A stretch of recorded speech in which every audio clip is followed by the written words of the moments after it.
Here are the top 5 things that I watched in April 2026. Invincible Season 4 follows Mark, who is a superhero with a lot of problems, a lot of which are out of his control. Invincible is one of my favourite shows ever. I've read all the comic run, I brought Invincible Versus a few days back, so it's no surprise that I would love this season. Thrag is introduced really well in here, and although the voice actor feels miscast at first and feels a bit childish, that childishness just makes him feel all the more unhinged and unstoppable during those later episodes. The focus on Nolan and his relationship with Debbie and trying to right his wrongs is interesting in here as well. Just a great voice cast, great story. The only thing that lets it down a bit is the animation, which could do with a bit more time in the oven, but I get they want to get a season out every year, so it's fine. Smile and Friends Season 3 follows Charlie and Pim, who work for a company which aims to make people smile. I'm so upset this show is over, but it's had an amazing 3-season run, with this one being nearly as good as the first season. The visual gags in here are just next level, and the blend of different styles of animation just makes for such a fun experience with each episode. I do hope they bring this show back one day, but I respect the creators, Zach and Michael, feeling burnt out and not wanting to drive the show into the ground. Spider-Man follows Peter Parker, who gets bit by a spider. Actually, I can't be asked to explain this one,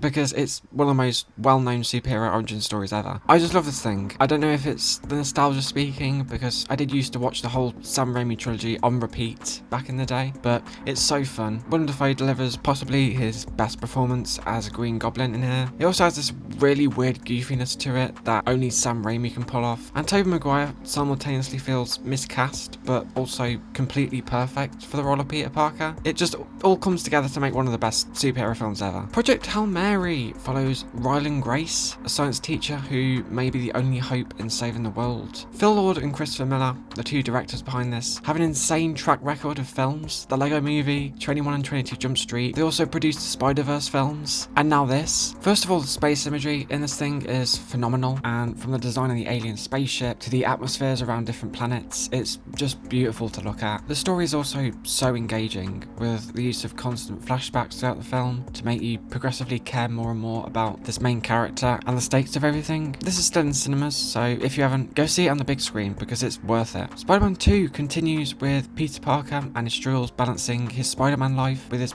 Peter Parker life. This is my favourite superhero film ever. The pacing of this thing is perfect, and we get another insanely good villain performance with Alfred Molina as Doc Ock. The raindrops keep falling on my head sequence is probably one of the best scenes in cinematic history as well. I could go on and on about this film, but I won't because I'm reaching the 3-minute limit for YouTube Shorts, so I need to wrap it up right now.